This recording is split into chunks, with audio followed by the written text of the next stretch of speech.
Բարև ձեզ, սիրելիներս, մենք ձեզ հետ շարունակում ենք քննարկել Բhagavad Gita-ն եւ այս պահին ուսումնասիրում ենք տրանսցենդենտալ գիտելիք գլուխը։ Տեսանք, որ Տեր Շրի Կրիշնան ինքը բացատրեց, թե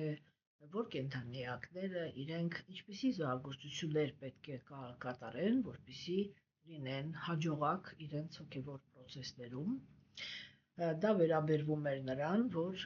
արիացիների հոգևոր ճանապարհը, դա մենք բազմիցս քննարկել ենք, բաղկացած է 4 փուլից եւ ամեն մի այդ փուլը ունի իր պրակտիկան եւ հետեւաբար նաեւ իր զոհագործությունները։ Եվ այսօր մենք գործենք ունենալու զոհագործությունների հետ կապված եզրափակիչ տեքստի հետ, որը հնչում է այսպես. Bhagavad Gita 4-րդ գլուխ 33-րդ տեքստ։ Օ թշնամիներին հաղթող, գիտելիքի մեջ կատարած զոհագործությունն ավելի լավ է, քան պարզապես նյութական սեփականության զոհագործությունը, սակայն վերջի վերջո բոլոր զոհագործությունների ծիսակատարությունները տանում են մարդուն դեպի տրանսցենդենտալ գիտելիքը, ով Պրիթի որդի։ Ուրեմն կենդանիակները, ինչպես մենք դա շատ անգամ արդեն քննարկել ենք, գալիս են նյութական աշխարհ, Աստծո տեղը կամ նրա մաքուր նվիրյալների տեղը կամ ֆունկցիան զբաղեցնելու նպատակով։ Մենք բազմիցս խոսացել ենք նրա մասին, որ դա շատ կարևոր կետ է, թե ինչպիսի արձագանք է տալիս Գիրագույն Աստծո անձնավորությունը այն իրականությանը, երբ կենդանիակները իրենք ցանկություն են հայտնում ապրել իրենից անկախ։ Այստեղ կա մի շատ կարևոր թեմա, որովհետև Գերագույն Աստծո անձնավորությունը ինքը բացարձակ ճշմարտությունն է, եւ համենայն դեպս արիացիները պնդում են, որ ինքը մաքուր սերն է։ Այսինքն, երբ որ ինքը արարում է հոգևոր աշխարհը, այդ հոգևոր աշխարհը ինքը իրանով նախատեսված է բոլոր կենդանի էակների երջանկությունը ապահովելու համար։ Եվ ուրեմն կարողանում ենք տեսնել, որ հայտնվում են կենդանիակներ, որոնք իրենք չեն համաձայնվում այն դերի, տեղի, այսինքն ֆունկցիայի հետ, որը իրենց տրամադրում է Գերագույն Աստծո անձնավորությունը։ Նրանք կամք են արտահայտում, որ ուզում են ինքնուրույն, որ հայտնվեն այնպիսի մի վայրում, որտեղ ամեն ինչը կառուցված է ոչ թե ըստ Գերագույն Աստծո անձնավորության նպատակների կամ նրա մտահղացումների, այլ որպեսզի կենդանիակները իրենք իրենցով ուրեմն կազմավորեն եւ կազմակերպեն այդ աշխարհը։ Ընդ որում, հոգեբանական տեսանկյունից այստեղ մի շատ հետաքրքիր կետ կա, որի վրա պետք է շատ լուրջ ուշադրություն դարձնել։ Այդ կետը կայանում է նրանում, որ երբ որ հոգևոր աշխարհում կենդանիակը ինքը դժգոհ է մնում իր դիրքից, ինքը մտածում է, ոչ թե այդպես, կարող է նույնիսկ գիտակցաբար չմտածի, բայց իր մտածելակերպը ենթադրում է, որ փոփոխության իրավունք պետք է ունենա մենակ ինքը։ Հա, եթե ասենք կոնկրետացնենք, ենթադրենք ինչ որ մեկը հոգևոր աշխարհում ինչ որ մի տեղ է, դիրք է գրավում, հա, եւ կա ինչ որ մի նվիրյալ, հատուկ այդ կոնկրետ նվիրյալ, որին այդ հոգին նախանձում է նրա դիրքին, չէ՞։ Այսինքն ինչ նշանակում նախանձում է։ Դա նշանակում է, որ ինքը ունենում է այս տրամադրությունը։ Իսկ ինչու է այդ դիրքում ինքը, այլ ոչ թե ես։ Հա, երբ որ կենդանիակը ինքը այդ հարցն է բարձրացնում, չէ՞, ուրեմն սա անմիջապես նշանակում է, որ ինքը կուզենար, որպեսզի այդ նվիրյալը ինքը կորցնի այդ դիրքը, իսկ ինքը այդ դիրքը զբաղեցնի։ Տեսեք, այդ պարագայում, չէ՞ որ կենդանիակը ինքը չի մտածում նրա մասին, որ բոլորը սկսեն իրանց դիրքը փոխել։ Ինքը մտածում է միայն նրա մասին, որ ինքն է փոխելու։ Այստեղ Գերագույն Աստծո ազնվորությունը անում է շատ հետաքրքիր մի քայլ։ Ինքը արարում է նյութական աշխարհը։ Անմիջապես այդպիսի կենդանի էակի գիտակցությունը կտրում է հոգևոր աշխարհից, որպեսզի այդ ազնվորությունը չկարողանա անհանգստություններ պատճառի մաքուր սիրո հիմքի վրա ապրող կենդանի էակներին։ Սա իրականում շատ կարևոր կետ է, հա? Եվ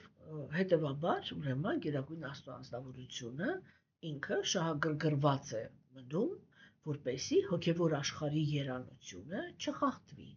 որովհետև այնտեղ ապրում են կենդանի էակներ, որոնք իրենց ներքին աշխարհով գտնվում են բարձրացած ներդաշնակության մեջ Գերագույն Աստծո անձնավորության մտահղացումների հետ եւ ամեն մեկը իր դերի եւ իր դերում եւ իր տեղում բացարձակ բավարարված է։ Եվ դրա հետևանքով, որ ինքը չի դիմադրում Գերագույն Աստծո անձնավորության կամքի, նա հաստատվում է երանության մեջ, այսինքն ստանում է այդ դերին եւ տեղին համապատասխան երանություն։ Հիմա, այսինքն խնդիրը կայանում է նրանում, սա շատ կարևոր խոսակցություններ են։ Խնդիրը կայանում է նրանում, որ ասենք, ինչ տարբերություն, եթե կենդանի էակը, օրինակ ասենք, ինքը, եթե նյութական բաներով օրինակներով բերեմ, ինչի մասին է խոսքը։ Խոսքը գնում է նրա մասին, որ հասարակությունը ինքը կառուցված է լինում այնպես, որ օրինակ հավաքարարը ինքը իր տեղում եւ իր ֆունկցիայի մեջ լինում է երջանիկ։ Ասենք երկրի վարչապետը, օրինակի համար, կամ չգիտեմ, նախագահը կապ չունի, հա, որպես իր տեղում եւ իր դիրքում լինում է երջանիկ։ Եվ հիմա այստեղ հարց է առաջանում։ Եթե եւ հավաքարարը եւ վարչապետը ամեն մեկը իր տեղում լինում են երջանիկ, որն է իմաստը ձգտել ուրիշի տեղը զբաղեցնել։ Չէ՞, ուրեմն հոգևոր աշխարհում ապրում են այն կենդանի էակները, որոնք հասկանում են այս ճշմարտությունը։ Դա շատ կարևոր կետ է։ Հասկանում եք, համենայն դեպս արիացիների գաղափարախոսության մեջ, չէ՞։ Եվ հիմա տեսեք, եւ այդտեղ այդ ազնվորություններին, որոնք իրենք ուզում են իրենց դիրքը փոխեն, Գերագույն Աստծո անձնավորությունը հրամցնում է մի շատ կարևոր, այսպես ասենք, բան, անսպասելի իրականություն։ Ինքը արարում է նյութական աշխարհը, բոլոր այն կենդանի էակներին, ովքեր որ կուզեին իրենց դիրքը փոխել, հավաքում է միտեղ, մեկուսացնում է այդ նյութական աշխարհում եւ ասում շատ պարզ մի հատ բան, որ եթե դու ուզում ես ինչ-որ քո դերը փոխես, հա, ես չեմ կարող սահմանափակվել մենակ նրանով, որ մենակ քեզ թույլ տամ, որպեսզի դու դիրք փոխես։ Դա կլիներ անարդար, որովհետև իրականում դու տեղյակ չես, որ քո նման կենդանի էակներ շատ կան։ Եվ այո, եթե ես նախանձ անձնավորություն չեմ, եթե ես հակում չունեմ բռնություն կատարելու իմ մասնիկների հանդեպ եւ տվել եմ նրանց ցանկանալու, վերաբերվելու ազատություն, ապա իհարկե ես պետք է հաշվի նստեմ այն գաղափարի հետ, երբ որ դուք չեք ուզում ներդաշնակ լինեք իմ մտահղացումների հետ եւ ուզում եք արարել ձեր աշխարհը, բայց նյութական աշխարհում ապրող մաքուր կենդանի էակները, որոնք իրենք գտնվում են բացարձակ ներդաշնակության մեջ իմ մտահղացումների հետ, հա, իրենք արժանի չեն, որ դուք իրանց անհանգստացնեք։ Ուրեմն սա ձեզ վերցրեք առանձին նյութական աշխարհը եւ գնացեք եւ այնտեղ մնացեք այն կենդանի էակներով, որտեղ բոլորն են ուզում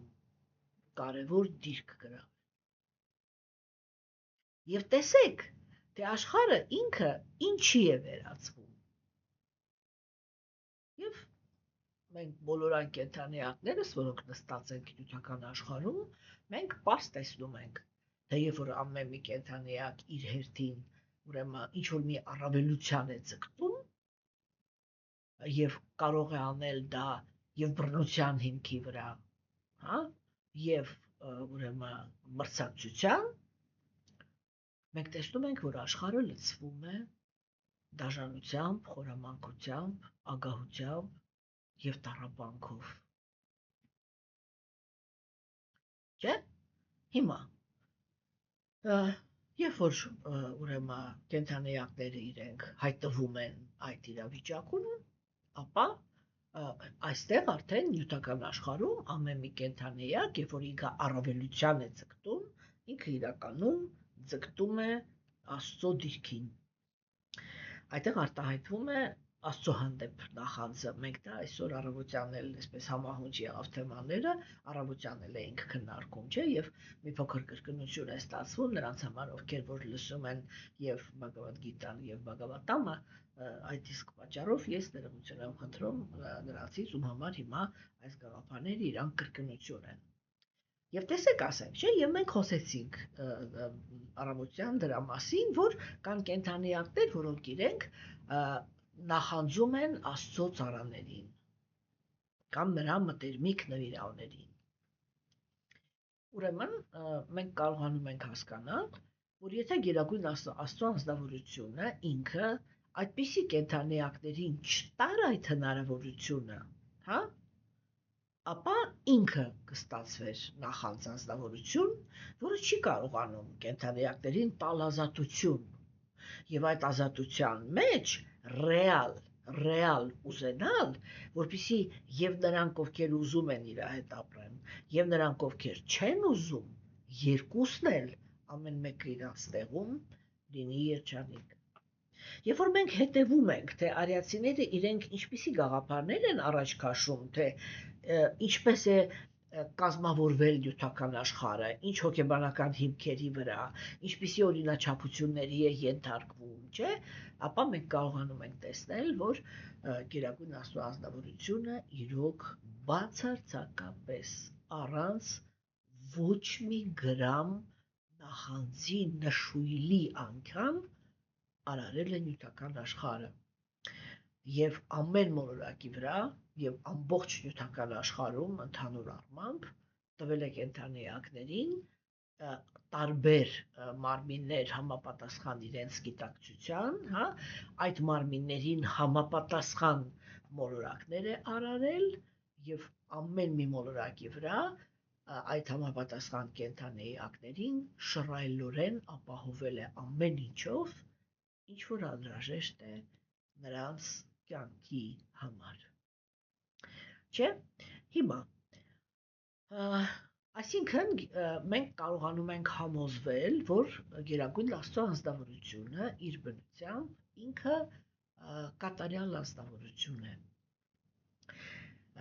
Մյուս կողմից մենք պետք է հասկանանք, չէ, որովհետև երբ որ մենք խոսում ենք դրա մասին, որ դուք պատկերացնում եք, չէ, մոտավորապես ասենք, հələ մի հատ վերցնենք ընդհանրապես մեր այս չնչին մոլորակը, չէ,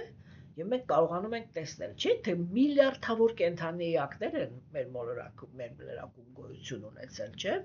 եւ սա նշանակում է, որ անթիվ անհամար կենդանի էակներ են այդ անկախության ճանապարհը բռնում։ Ինչ հարց է այստեղ առաջանում, եթե մարդ ինքը ունի փիլիսոփայական միտք։ Այստեղ առաջանում է մի հատ շատ կարևոր հարց։ Իսկ կարող է все-таки Գերագույն Աստծո անձնավորությունը ինչ որ թերություն ունի, որ կենդանիակները իրանք չեն ուզում իր հետ ապրել։ Չէ՞, տեսեք, որովհետև օրինակ շատ անձնավորություններ իրենք նույնիսկ գտնվելով հոգևոր ճանապարհի վրա, նույնիսկ այդ հոգևոր ճանապարհում զբաղված լինելով տասնամյակներով կամ մի ամբողջ կյանք, հա, մեկ-մեկ լինում է այնպես, որ իրանք մնում են այդ հարցի մեջ, որովհետև չեն կարողանում գտնել այդ հարցի պատասխանը, եւ երբ որ չեն կարողանում այդ հարցի պատասխանը գտնել, չեն կարողանում առաջ շարժվել։ Ո՞րն է այդ հարցը։ Դա շատ մի հատ պարզ հարց է։ Եթե Գերագույն Աստծո անձնավորությունը ինքը կատարյալ է, Եթե բոլոր հոգիները ապրող նյութական աշխարհում ունեն կատարյալ բնություն, տեսնելով այդ համընդհանուր երանությունը, ինչի հիմքի վրա է կենդանի էակը ինքը այ գնում նախանձի ճանապարհով։ Այսինքն ինքը ինչ-որ մի հատ թերություն պիտի տեսնի, չէ՞, հոգևոր աշխարհում, որտեղ ինքը այդ նախանձի զգացումի մեջ է մտնում եւ ցանկություն է ունենում փոխել իր դիրքը։ Ես անձամբ իմ կյանքի ընթացքում մի քանի անգամ հանդիպել եմ այդպիսի մարդկանց, որոնք իրանք, երբ որ մենք փորձել ենք խոսել բացարձակի մասին, հա, իրանք այդ հարցը բարձրացրել են, որ այ կարող եք ասել օրինակի համար, հա, ինչպես է դա լինում, էլի, ինչպես կարող է կատարյալ աշխարհում, հա, կենդանիակը ինքը նախանձ զգա։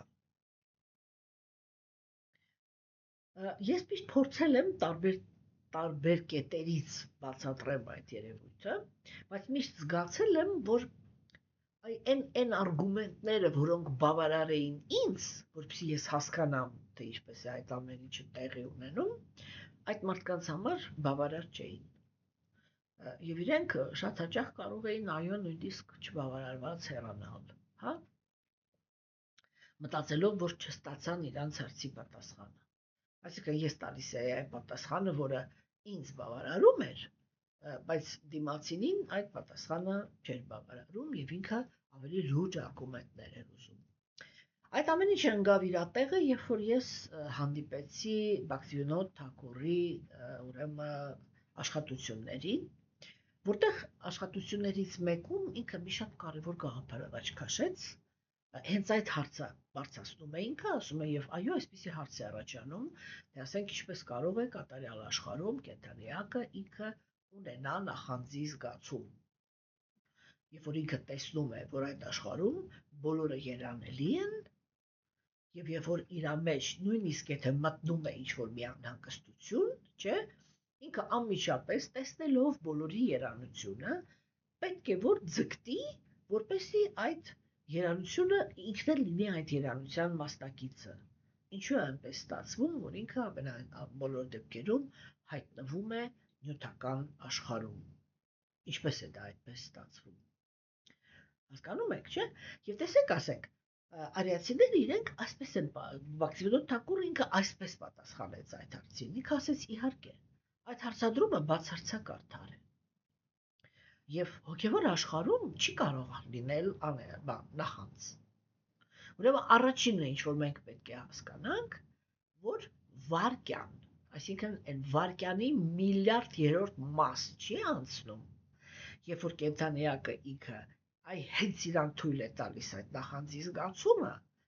ինքը անմիջապես, հասկանում եք, սա շատ կարևոր է, ինքը անմիջապես հոգևոր աշխարհից անջատվում է։ Գերագույն Աստծո ազնվորությունը անմիջապես այդ կենդանիակի գիտակցությունը անջատում է հոգևոր իրականություններից։ Եվ ինքը հայտնվում է, այսպես կոչված, նեյտրալիտետի դաշտերում, որը մասնագիտորեն մենք ձեզ հետ կքննարկենք Բhagavad-ամի էջերին, որտեղ այդտեղ հիմա շուտով կմտնենք գլխերի մեջ, այնպիսի գլուխների մեջ, որտեղ այդ արարչագործության ընթացքում բացատրվում է, թե կենդանիակը ինքը ինչպես է հայտնվում նյութական աշխարհում, չէ՞։ Հիմա տեսեք, սիրելիներս, հա, ուրեմն, մենք պետք է հասկանանք, որ առաջինը դա նա է, որ հենց որ կենդանիակի մեջ մտնում է այդ նախանձի զգացումը, ինքը դուրս է գալիս հոգևոր աշխարհից։ Եվ սա նշանակում է, որ այո, հոգևոր աշխարհում նախանձը կարող է առաջանալ, բայց չի կարող գոյատևել։ Բայց այս պատասխանը ինքը չի բացատրում, իսկ ինչու է առաջանում նախանձը։ Եվ Բաքսիվինոդ Թակուրը ինքը բացատրում է, ինքը ասում է, որ նախանձը սովորաբար չի առաջանում մեծ կալիբր ունեցող հոգիների մեջ։ Այսինքն, այն հոգիների մեջ, որոնք կոչվում են հավերժ ազատագրված հոգիներ։ Հոգևոր աշխարհում կան այնպիսի անձնավորություններ, որոնց ներքին այդ, ոնց ասեմ, էլի, ներքին այդ մասշտաբը, թե իրանք ինչքան ահռելի են, հա? Ուրեմն դա հիմնականում Գերագույն Աստծո ազնվորության շատ մտերմիկ նվիրալներն են, որոնք իրենք 5 տարբեր հարաբերություններով կապված են Աստծո հետ, հա? Ուրեմն իրանք երբեք նյութական աշխարհ չեն ընկնում։ Ովքեր են կարողանում ունենալ նախանձի զգացում։ Ակտիվնոտ Թակուրը ինքը ասում է, այ երբ որ կենդանիակը ինքը կալիբրի խնդիր ունի, այսինքն ինքը այդքան հզոր կենդանի էակ չի, հա? Շատ ավելի փոքր է իր չափով, ոչ թե ֆիզիկական չափով, այլ կշռով, էլի, այսպես ասեմ, չգիտեմ որ բառով ասեմ, որ ճիշտ արտահայտվի էությունը, հա? Ուրեմն իրանք շատ բան, էլի, փոքր են իրենց կալիբրով, հա? Այդ կենդանիակները իրանք հիմա, որովհետև իրանց գիտելիքը, այսինքն գիտելիքի քանակությունը համապատասխանում է իրանց կալիբրին։ Եվ դա նշանակում է, որ իրանք միշտ կարող են սխալ գնահատել հոգևոր աշխարհի իրականությունները։ Այսինքն չի հերիքում գիտելիքը։ Հիմա տեսեք, մենք կարող ենք ասել, դա նշանակում է, որ այդ աշխարհը անարդար է, որովհետև ես մի անգամ արդեն չեմ հիշում Բhagavad Gita-ի էջերում, ամենայն հավանականությամբ Բhagavatam-ի էջերում պետք է դա քննարկեի, որտեղ դա հոգեբանության խնդիր է, իսկ հոգեբանությունը այնտեղ է քննարկվում, չէ՞։ Մենք կարող ենք տեսնել, թե արիացիները իրանք ինչպիսի դաշտ են մտնում ընդհանրապես եւ ինչպիսի համարձակությամբ են մտնում այդ դաշտը եւ ինչ թեմաներ են քննարկում, չէ՞։ Չէ՞ որ բազմազանությունը եւ երջանկությունը դա աշխարհում ամենաբարդ համադրվող գաղափարներն են։ Հասկանում եք։ Այ ստեղծել պայմաններ, տիրապետել այն հոգեբանությանը, որտեղ կա բազմազանություն, իսկ բազմազանություն դա նշանակում է, եթե ես կոպիտ օրինակով բերեմ, կա նախագահ, կա բան, ասեք, որտիկ նոր ասեցի, հավաքարար, հա,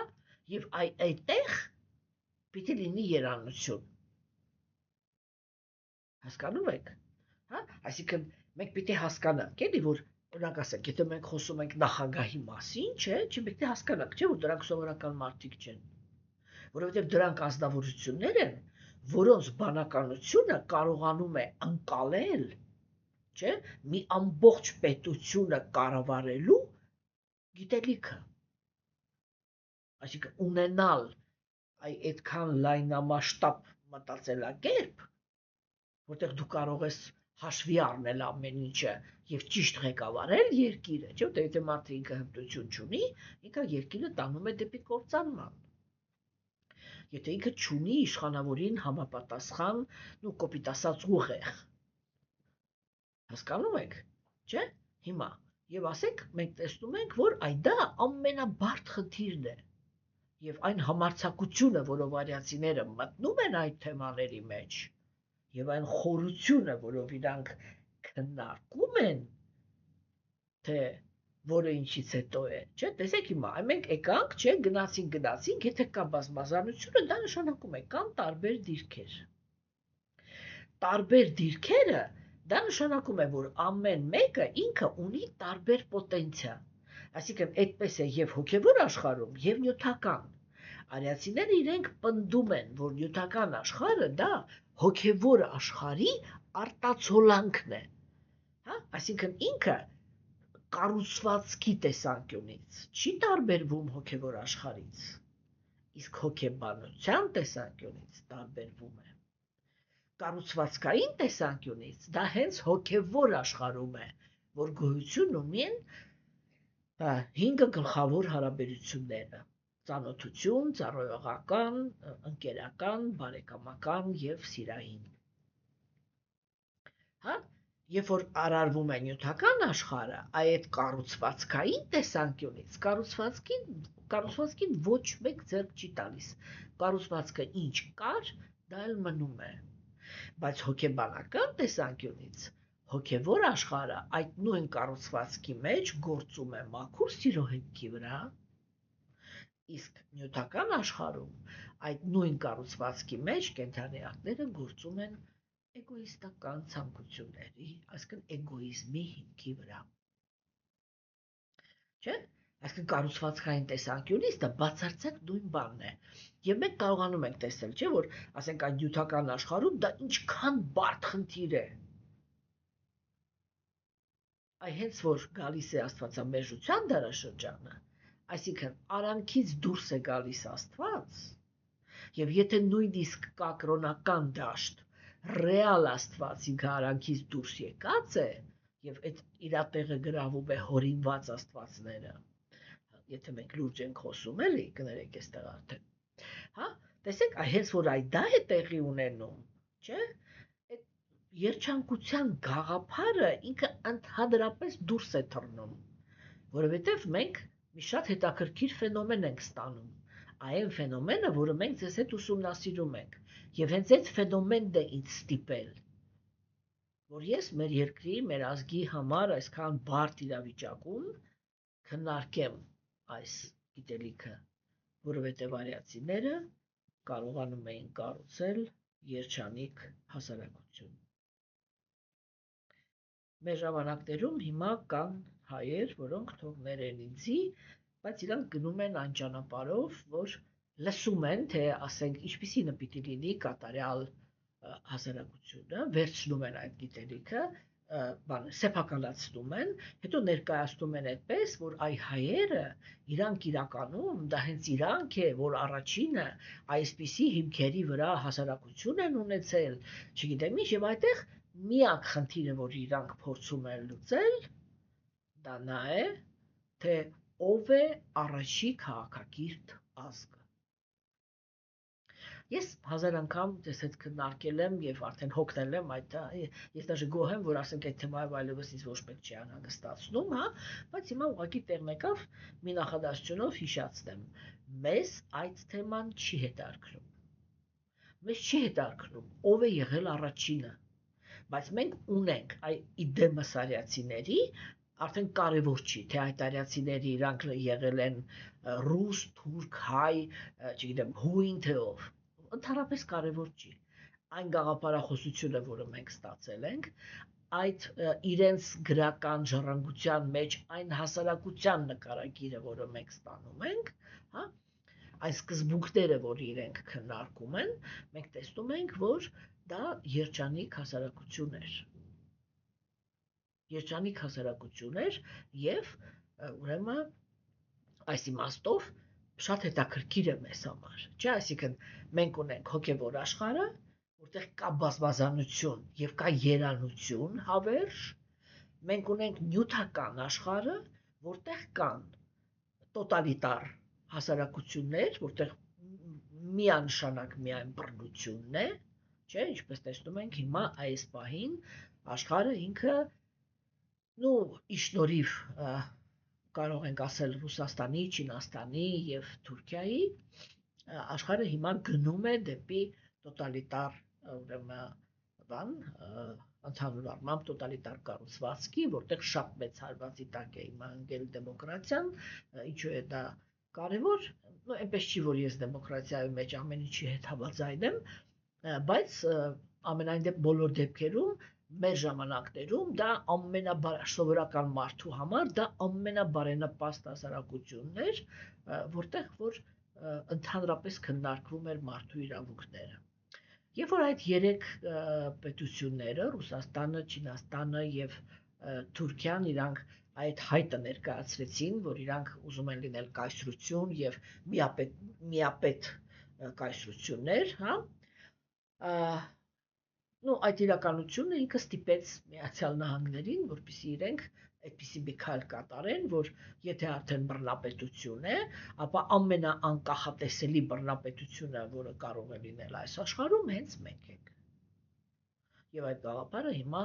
փորձում է իրականացնել Տրամպը, Եվ մենք տեսնում ենք, որ քանի գնում է աշխարհը ինքը դառնում է շատ ավելի անկախատեսելի, մեզանից ոչ մեկ չգիտի, թե այդ ազնվությունները իրանք ինչ ուրեմն ինչ եզրակացությունների կգան, որ պահին ինչ որոշումներ կընդունեն, որ մի երկիրը ոնց կմասնատեն, ոնց էսպես էլի առարկայի նման կորոշեն, թե ով ինչ պիտի ունենա, ով ինչ պիտի չունենա, ով պիտի երկիր ունենա, ով պիտի չունենա եւ այլն, բռնություն։ Բռնությունը ինքը դառնում է սովորական բան եւ մենք հասկանում ենք, որ դա իրականում եթե այսպես շարունակվեց, խորասուզվելու ենք այդ բռնապետությունների բանում, իսկ բռնապետության ժամանակ միշտ տուժում է սովորական մարդը ինքը եթե այս տենդենսները շարունակվեն, ինքը մարդու իրավունքները իրանք դադարելու են ընդհանրապես աշխատել եւ մենք պիտի հասկանանք, որ դրանից հետո մենք ապրելու ենք հասարակությունների մեջ, որտեղ իշխանավորները անելու են այն, ինչ որ արել են ամբողջ աստվածամեժության դարաշրջանում, այսինքն, որ ամեն մի քաղաքացի, ամեն մի մարդու հետ ամեն վայրկյան կարելի է անել ինչ որ իշխանավորի մտքով կանցնի։ Ընդ որում ասելով իշխանավոր նկատի չունենք միայն լիդերը, հա, այս սկսած սովորական ոստիկանից վերջացրած մինչև ամենավերևը։ Իրանցից ամեն մեկը հնարավորություն է ունենալու ամեն մի սովորական մարդու հետ անել ինչ որ ինքը կուզի։ Եվ սա իհարկե շատ դժվար եւ շատ լուրջ մարտահրավեր է մարդկությանը, չէ՞։ Բայց ասածս ինչ է, որ երբ որ մենք արդեն գալիս ենք, ապա ունենք բռնապետական պետություններ, հա, ունենք ազատ հասարակություններ եւ ունենք առաքինի պետություններ։ Այդ առաքինի պետությունը ինքը եզակի է։ Դա արիացիների ուրեմն կայսրություններ, որտեղ ապրում էին առաքինի անձնավորություններ, որը ղեկավարում էին առաքինի անձնավորություններ եւ որտեղ ինչքան որ դա հնարավոր է նյութական աշխարհում երջանկությունը ապահովված էր։ Հա, այսինքն հոգևոր աշխարհում բոլորը երանելի են, արիական քաղաքակրթության մեջ ինչքան որ դա հնարավոր է թշնամանքի եւ կրքերի մեջ շրջապատված պետություններով պետությունը լինի երջանիկ, այդքանով ինքը երջանիկ է միշտ լինում, չէ՞, եւ ասենք կան ազատ պետություններ, որտեղ կենթանիակի ամեն մի քաղաքացու զգայարանները ազատ բավարարելու իրավունքը ապահովված է եւ գլխավոր գաղափարը կայանում է նրանում, որ ամեն մեկը իրավունք ունի բավարարի իր գիրքը, ինչպիսին ուզում է այդ գիրքը լինի, չէ՞, եւ ունենք բռնապետություններ։ Բռնապետությունները իրենց հերթին լինում են աթեիստական եւ լինում են կրոնական։ Եվ վերջ։ Սա է, ասենք, հասարակության բաները, չէ՞։ Եվ այսինքն մենք ունենք նյութական աշխարհում նույնպես ունենք այդպիսի միջադեպ, որ եղել է պետություն, որը ինքը կարողացել է լուծել երջանկության խնդիրը այն պարագայում, որ նյութական աշխարհը դա նախանց ագահ անարդար եւ դաժան կենդանեակների աշխարհ է եւ իրանց շրջապատում կազմել կամ իրանցով կազմել երջանիկ հասարակություն դա պրակտիկորեն հնարավոր չի։ Եվ ուրեմն սիրելիներս մենք կարողանում ենք հասկանալ, չէ, որ այս իմաստով, եթե Գերագույն Աստծո անձնավորությունը ինքը այդ նախանձի զգացումը երբ որ առաջանում է, չտար կենդանեակներին հնարավորություն ապրել նյութական աշխարհում, հիմա ամենակարևորը եւ իրանց այդ թույլ տալով լինել ինքնուրույն հաջողություն չցանկանար իրանց այդ մտահղացումները իրականացնելու մեջ, մենք կարող ենք ասել, որ Գերագույն Աստծո անձնավորությունը ինքը բռնապետ է, իսկ բռնապետ նշանակում է ինքը նախանձ է, այսինքն ինքը չի կարողանում թույլ տա, որպեսզի որևիցե մեկը լինի երջանիկ, եթե այդ երջանկությունը կախված չի իրանից, կամ կապված չի իրա հետ, հասկանում եք, եւ վերջ, չէ՞։ Բայց մենք պետք է հասկանանք, որ իրականում Գերագույն Աստծո ազնվորության բնությունը ինքը կատարյալ է, ինչու, ինչպես է ընդհանրապես ձևավորվում նրա կատարելությունը։ Նրա կատարելությունը հենված է շատ պարզ մի հատ գաղափարի վրա, հասկանում եք։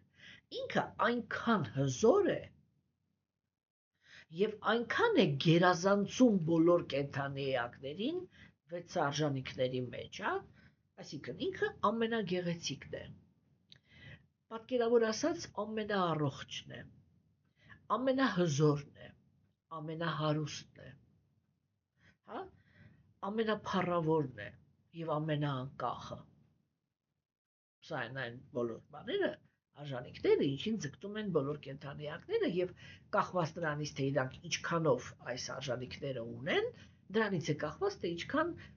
այսպես ասենք, էլի, ինչքան երջանկություն իրենք կարող են իրենց թույլ տալ։ Հիմա այդ ամեն ինչը, ինչ որ մենք թվարկեցինք, նախասկզբնականորեն պատկանում է Գերագույն Աստծո ազնվորությանը։ Եվ դա նշանակում է, որ ինքը գոյություն չունի այդպիսի կենդանի էակ, որին ինքը ստիպված լինի նախանձել։ Սա առաջինը, որտեղ ոչ մեկ իրան չի կարող գերազանցել հնարավորությունների մեջ։ Համաձայն եք։ Հիմա հաջորդ քայլը, հաջորդ գաղափարը ո՞րն է, որը պիտի քննարկվի։ Հաջորդ գաղափարը ինքը կայանում է նրանում, որ Գերագույն Աստծո ազնվորությունը, իր կատարելությունը, չէ՞, կայանում է ոչ թե միայն նրանում, որ ինքը բան է, անգերազանցելի է եւ ամեն ինչը առանց նախասկզբնականորեն բոլոր առավելությունները իրենն է, չէ՞, բայց նրա կատարելությունը համել կայանում է նրանում, որ ինչքան, այսինքն ինչ իրանից հանես, ինչ իրան գումարես,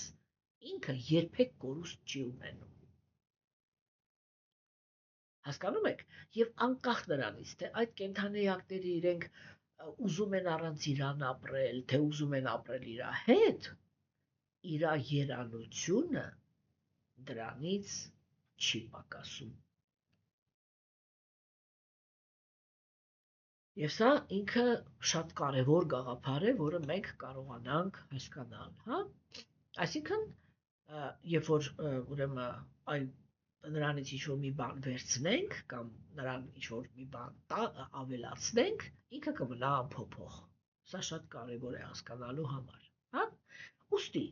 երբ որ անթիվ անհամար կենդանիակներ իրանք ինչ-որ ցանկություն են ունենում ապրել առանց Գերագույն Աստծո ազնվորության, հա, ապա ինչպես ես նոր ասեցի, Գերագույն Աստծո ազնվորության երանությունը չի պակասում։ Իսկ ինչ է լինում կենդանի էակի հետ։ Իսկ կենդանի էակի գիտակցությունը ինքը ծածկվում է շղարշով։ Ես չեմ ուզում ապրեմ քո հետ, եւ իր գիտակցությունը ծածկվեց շղարշով, որը ինքը կոչվում է արտաքին էներգիա, մենք առավոտյան դա քննարկեցինք, չէ՞, եւ այդ շղարշը ինքը թաքցնում է Գերագույն Աստծո ազնվորությանը կենդանի էակի տեսողության դաշտից։ Սա ինչ է նշանակում։ Սա նշանակում է, որ կենդանիակը ինքը խորասուզվում է տգիտության մեջ։ Հիմա, երբ որ մենք նայում ենք նյութական աշխարհի կառուցվածքին, ո՞րն է այդ տգիտության էությունը։ Նյութական աշխարհը ինքը կառուցված է նախանձի հիմքի վրա կենդանի էակների գիտակցությանը համապատասխան։ Եվ հենց դա է պատճառը, որ նյութական աշխարհում բոլոր կենդանիակների մարմինները ժամանակավոր են։ Ինչ-որ ոլորակների վրա կենդանիակները ապրում են ավելի կարճ, ինչ-որ ոլորակների վրա, ասենք, մեր համեմատ անսահման ավելի երկար, այնքան երկար, որ կարող ենք ասել հավերժ են ապրում, հա։ Բայց վերջնականում միևնույն է, բոլորը կանգնում են մահվան առաջ։ Բոլորը կանգնում են մահվան առաջ, ժամանակավոր մարմնի գոյությունը ինքը նույնպես իր արմատները ունի կենդանեակի ցանկությունների մեջ եւ այդ ժամանակ, հա, մենք ստանում ենք, որ տեսեք, այ գերագույն Աստծո ազնվորությունը մեկ իրան ասիկ մեկ ես չենք ուզում ինքը իրան թաքցրեց եւ իրան թաքցնելու հետ միասին թաքցրեց նաեւ իրա բաների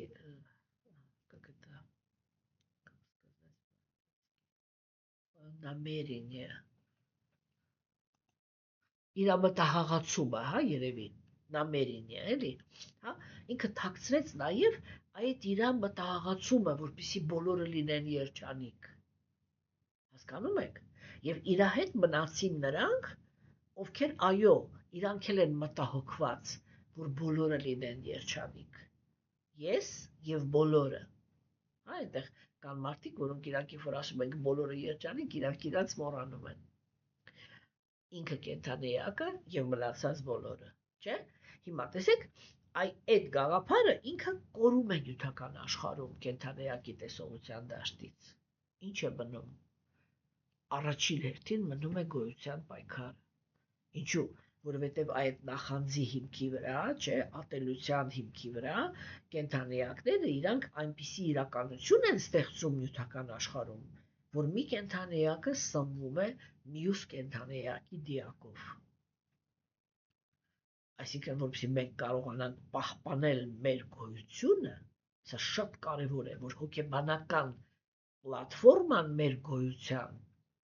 դա պարտադիր ուրիշ կենթանիակի մահն է։ Հասկանում եք,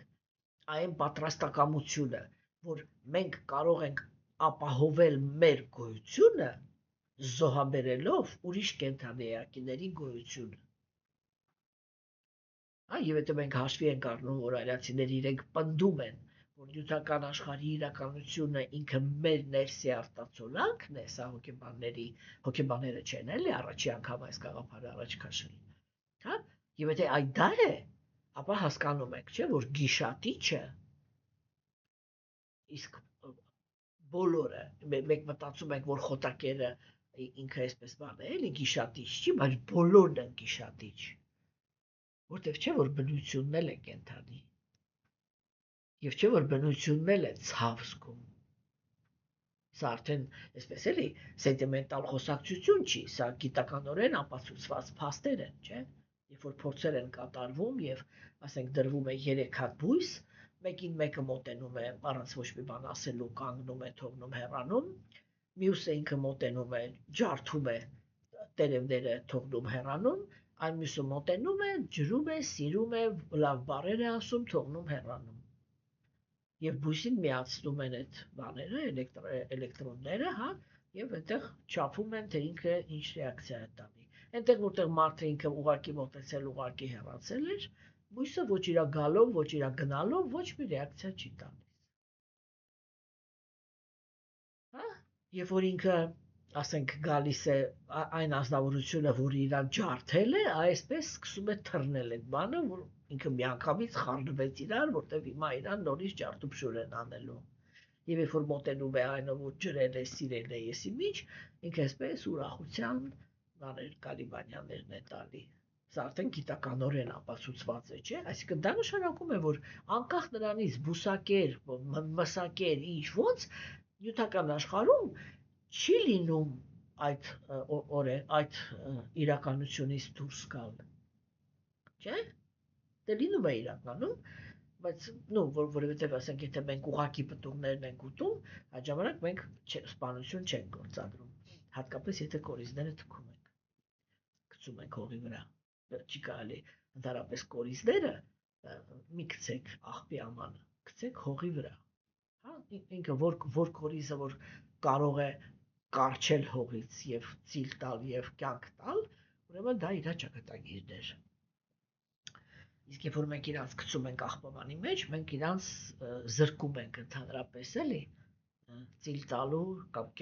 կյանքի վերածվելու հնարավորությունից, պատասխանատվություն ենք վերցնում մեր վրա։ Հասկանում եք, սիրելիներս, չէ՞, իսկ կյանքը ինքը իրականում շատ բարդ կառուցվածք ունի։ Բայց այդ իրականությունները ստեղծում է ինքը կենթանի էակը։ Սա շատ կարևոր է, չէ՞։ Եվ աշխարհը ինքը Ես արդեն նոր ասեցի, որ վերածվում է այն ուրեմն բարդ տեղի, որը բան է, չէ, եւ այդ է, որ կենդանիակը ինքը ինչի հիմքի վրա, որտեղ կենդանիակը ինքը կորցնում է գիտելիքը, որ ամեն կենդանի բան իր արմատներով կպած է նույն կենտրոնին։ Մենք զգում ենք իրար որպես օտար։ Հասկանում եք, այ երբ որ կա Աստծո գաղափարը, չէ, մենք նայում ենք եւ մտածում ենք, որ այ ծաղիկը ստեղծել է Աստված, ինչպես եւ ինձ։ Այ կենդանուն ստեղծել է Աստված, ինչպես եւ ինձ։ Եվ այ ես ոնց չեմ ուզում, որ ինձ սպանեն։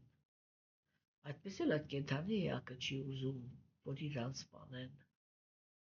Ինչպես եմ ես ուզում միշտ լինեմ, այնպես էլ բոլոր կենդանիակներն են ուզում միշտ լինեն։ Հա, հասկանում եք, եւ այ որ կենդանիակի գիտելիքը փակվում է, ինքը կորցնում է ամենակարևոր գիտելիքը ընդհանուր արմատի։ Որտեղ որ մենք գիտակցում ենք ընդհանուր արմատը, չէ՞, տեսեք, եթե մենք մեզ նույնացնում ենք պրոստը բնության հետ, բնության օրենքը այսպիսինն է, կենդանի է մնում նա, ով կարողանում է պայքարել։ Իսկ երբ որ մեր եւ ուրիշ կենդանիակների մեջ արանքում հայտնվում է Աստված, մենք գալիս ենք ուրիշ հասկացողության, որ դա մեր ընտրությունն է,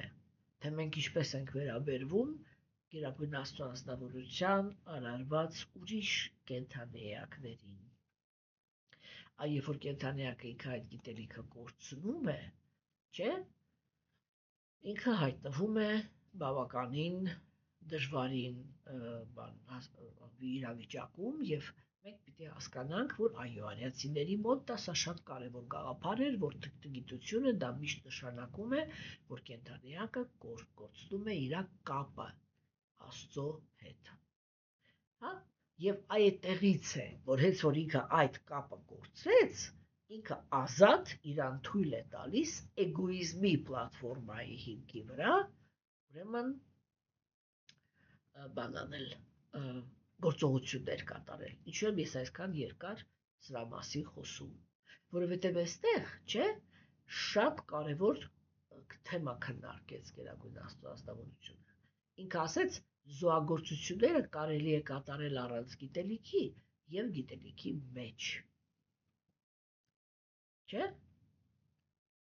Հիմա, սա ինչ է նշանակում, որ երբ որ կենդանիակը ինքը ուզում է կամ շահագրգռված է միայն եւ միայն իր երջանկությունով, չէ, ինքը զոհագործություններ է կատարում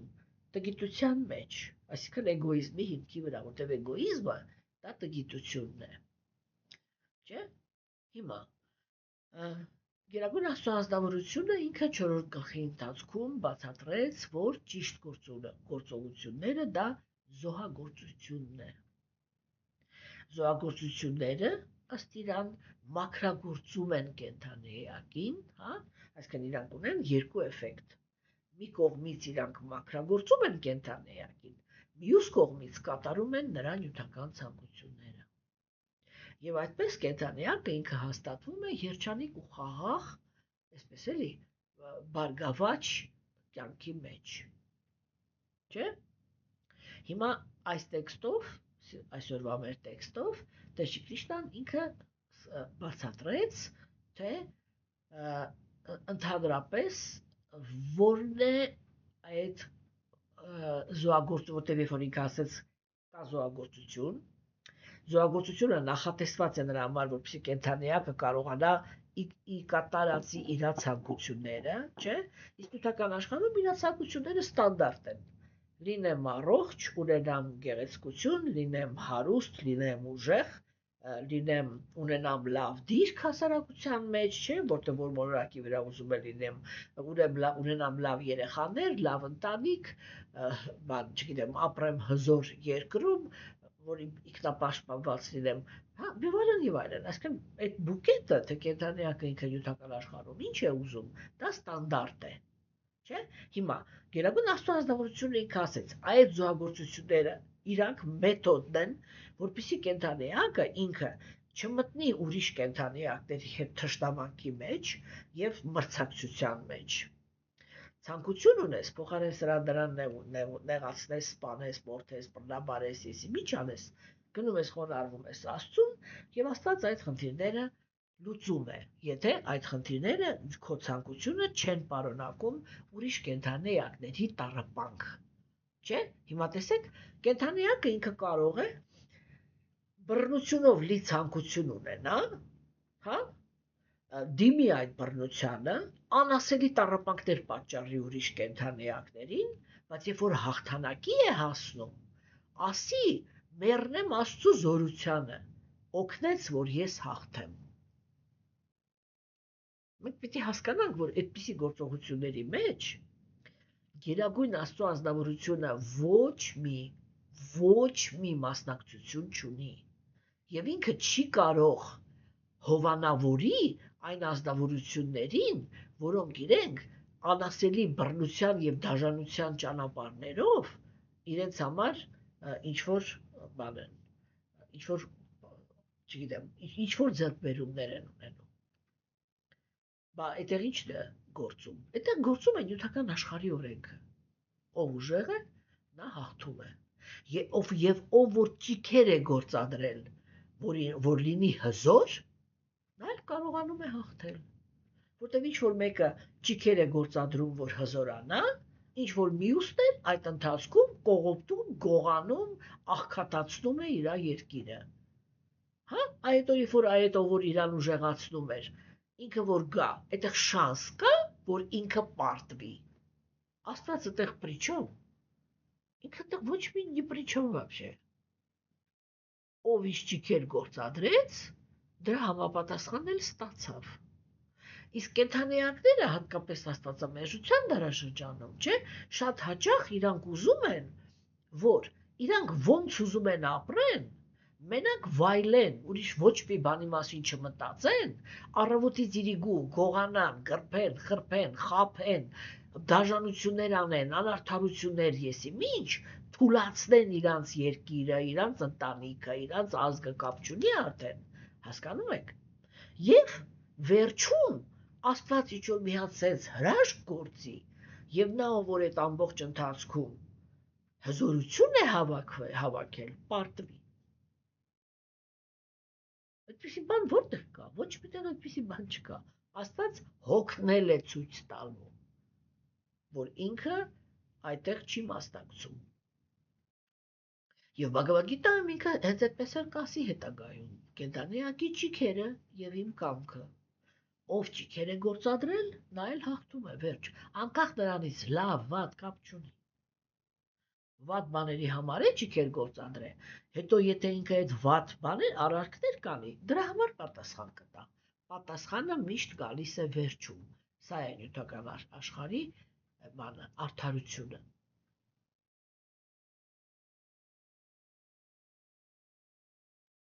Եվ դրա համար հիմա Գերագույն Աստծո ազնվորությունը ինքը այդ գաղափարն առաջ քաշեց, որ ինքը զոհագործությունը ինքը հարց լուծող է։ Բայց կենթանիակը ինքը կարող է զոհագործությունը կատարել տգիտության մեջ եւ կարող է կատարել գիտելիքի։ Հա? Հիմա ինչ է նշանակում կատարել զոհագործություն գիտելիքի մեջ եւ կատարել առանց գիտելիքի։ Սա միշտ նշանակում է, որ երբ որ կենթանիակը ինքը զոհագործություններ է կատարում, հիմա այսպես, միայն նյութական նպատակներ հետապնդելով, իր զոհագործությունը ինքը միշտ ունի իր մեջ տգիտության կամպանիան։ Ինչու՞, որովհետև ուղղված է նյութական մարմնի բարեկեցությանը, իսկ հոգու տեսանկյունից իր համար, իր նյութական մարմինը ինչ է։ Դա տգիտության գոյավիճակի արդյունք է։ Երբ որ հավերժ հոգին իրան մեկ նույնացնում է այս աշխարհում մարդու մարմնի հետ, մեկ հավի, մեկ որդի, մեկ կիսաստծո, մեկ սատանայի, մեկ չգիտեմ ինչի, եւ այսպես տարբեր մարմինների հետ նույնացնում է իրան, լինելով մաքուր հավերժ հոգի։ Չէ, եւ որ կենդանեակը միայն նյութական նպատակներով է զոհագործություն անում, իր զոհագործությունները վերջնականում տգիտության մեջ են։ Եթե նույնիսկ կատարում են, դա սովորաբար այդ հասուն առաքինության մեջ այդպիսի բան չկա, էլի, սկսնակ առաքինիները, չէ՞։ Հասկանում եք։ Հիմա, իսկ ո՞րն է նշանակում այն զոհագործությունը,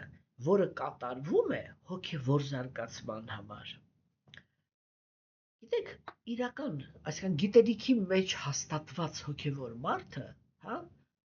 կրոնական նյութապաշտից տարբերվում է մի հատ շատ կարևոր գործոնով։ Գիտելիքի մեջ հոգևորականն էլ կարող է ուզենալ լինել բարեկեցիկ, լինել հաջողակ,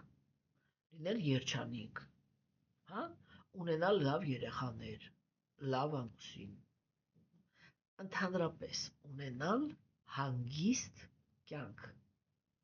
Այն կյանքը, որը թույլ է տալիս, որպեսզի անձնավորությունը իրան զգա հանգիստ եւ բավարարված։ Հա, բայց այդ ամեն ինչը ինքը ուզում է, որովհետեւ հանգիստ կյանքը ինքը հնարավորություն է տալիս, որպեսզի կենդանեակը ունենա լուրջ հոգևոր զարգացում։ Հա, այսինքն, ինչ ստացանք։ Երբ որ հոգևոր զոհագործությունները իրենք ուղղված են միայն նյութական աշխարհում արդյունքներ ունենալու վրա, այդպիսի զոհագործությունները կատարվում են տգիտության մեջ։ Հա, երբ որ հոգևոր զարգացման համար նախատեսված զոհագործությունները կատարվում են հոգևոր առաջընթաց ունենալու համար, եւ այդտեղ մտնում է հանգիստ կյանքը, որովհետեւ իրականում անհանգիստ կյանքը շատ անբարենպաստ է հոգևոր զարգացման համար։ Մենք մի անգամ ձեզ հետ քննարկել ենք, որ կա այդպիսի մի շատ խորը, շատ հոգևոր գիտության տեսանկյունից շատ մեծ կշիռ ունեցող արիացի հոգևոր հեղինակություն Վիշվանաթ Չակրավարտի Թակուրը, հա, որը ինքը այդպիսի գաղափար է առաջ քաշում, որպեսզի կենդանեակի մեջ սկսեն արտահայտվել դրա առաքինի որակները, ինքը պետք է ազատվի տառապանքից։ Եվ հոգևոր կյանքը, այսինքն հոգևոր ծիսակատարությունները, հոգևոր զոհագործությունները առաջին պետք է լուծեն այդ խնդիրը, որ մաքրագործեն հոգուն այնպես, որ իր կյանքից դուրս գան անհանգստությունները, որտեղ նրանք, ովքեր անհանգստություն են բերում կենդանեակի կյանք, իրենք անբարենպաստ պայմաններ են ստեղծում հոգևոր զարգացման համար։ Չէ՞։ Եվ երբ որ հոգևոր մարդու կյանք է մտնում էգոիստը, ինքը միանշանակ մշտական ուշադրություն է պահանջում իր հանդեպ եւ ընդհանրապես թույլ չի տալիս, որպեսզի մարդ կենտրոնացած լինի իր հոգևոր կյանքի վրա։ Ինչու՞ որտեղ ինքը էգոիստ է։ Եվ իրան ընդհանրապես հետաքրքիր չի ոչ հոգևոր զարգացումը, ոչ հոգևոր կյանքը, ոչ այս, ոչ այն։ Իրան հետաքրքիր է միայն իր վայելքը, իր դիրքը, այն ինչ որ ինքը ստանում է իր հաճույքի համար եւ այլն եւ այլն։ Չէ՞։ Եվ այդ ամեն ինչը անհանգստություն է մտցնում։ Ես ուզում եմ ասեմ, որ տեսեք, իրական հոգևոր մարդն էլ է ստանում նյութական արդյունքը։ Բայց նյութական արդյունքը իր վերջնական նպատակը չի։ Իր վերջնական նպատակը դա հոգևոր արդյունքն է։ Ուղղակի ինքը հասկանում է, որ ունենալ բարենպաստ ճակատագիր, դա միշտ նշանակում է ունենալ լուրջ հնարավորություններ հանգիստ զբաղվել հոգևոր գործունեությամբ կամ հոգևոր առաջընթացով։ Եվ սա է տարբերում, սա է դարձնում զոհագործությունը տգիտության մեջ եւ զոհագործությունը գիտելիքի մեջ, չէ՞։ Երկրորդ մասով տեքստի Տեր Շի Կրիշնան ինքը շատ կարևոր գաղափար առաջ քաշեց։ Ինքը ասեց, սակայն վերջի վերջո բոլոր զոհագործությունների ծիսակատարությունները տանում են մարդուն դեպի տրանսցենդենտալ գիտելիքը, չէ՞։ Այս վերջի վերջոն այստեղ ամենակարևոր խոսքն է, որ առաջի հայացքից, հա, տեսեք, մենք քննարկեցինք, որ եթե ազնվորությունը ինքը միայն նյութական բաներով է ակրկրվում, չէ, ինքը չի կարողանում զարգացնել տրանսցենդենտալ գիտակցություն։ Ո՞րն է տրանսցենդենտալ գիտակցությունը։ Դա այն գիտակցությունն է, որը հոգ է տանում հոգևոր մարմնի մասին, հոգու մասին, չէ՞։ Եթե չկա տրանսցենդենտալ գիտակցությունը, դա նշանակում է ուզում է առաքինության գոյավիճակի մեջ լինի, ուզում է որտեղ կենդանիակի գիտակցությունը վերջնականում խորասուզված է տգիտության մեջ, որովհետև մաքուր հոգին իրան նույնացնում է նյութական ժամանակավոր թերություններով լի նյութական մարմնի հետ։ Եվ համապատասխան այդ մարմնի թերությունների մշտական գտնվում է անհանգստությունների եւ տառապանքի մեջ։ Չէ՞։ Որից ամենաուժեղը դա մահվան վախն է։ Հասկանում եք, չէ՞։ Եվ այսինքն սա է, որ միևնույն է տգիտության մեջ է, չէ՞, բայց ինչ է ասում այստեղ Տեր Շի Կրիշնան, որ եթե նույնիսկ կենդանիակը ինքը էսպես էլի մշտական ինչ-որ նյութական անհանգստությունների բանով է զոհագործություն անում, չէ՞, այն հանգամանքը, որ ինքը սկսում է այսպես ամեն զոհագործությունից հետո համոզվել, որ Գերագույն Աստծո ազնվորությունը տվեց իրան այդ հանգիստ կյանքը, որպեսզի ինքը կարողանա հոգևոր կյանքով զբաղվի, հա, ինքը քանի գնում է, այդքան ավելի ու ավելի վստահություն է ձեռք բերում Գերագույն Աստծո ազնվորության հանդեպ, այդքան ավելի ու ավելի այ հոգու շահերը իր համար դառնում են ավելի ու ավելի կարևոր, ինչի համար, որտեղ ինքը համոզվում է, որ ոչ մեկ իր մասին այդպես հոգ չէր տանում, ինչպես Գերագույն Աստծո ազնվորությունը, հա, եւ դրա համար շուտ թե ուշ, հա, վերջի վերջո կենդանիակը ինքը գնում է դեպի տրանսցենդենտալ գիտելիք, հա, այսինքն ինքը կամաց դուրս է գալիս այդ տգիտության գոյավիճակի ազդեցության տակից, հա, եւ սկսում է կարևորել ճանաչել Աստծուն եւ վերականգնել հոգուս իմ կապը իմ սեփական հոգու հետ եւ Գերագույն Աստծո ազնվորության հետ եւ վերահաստատվել դրա հետ հավերժ եւ երանելի հարաբերությունների մեջ։ Սրա մասին էր այս տեքստը։ Եվ այսօր այսքանը, սիրելիներս,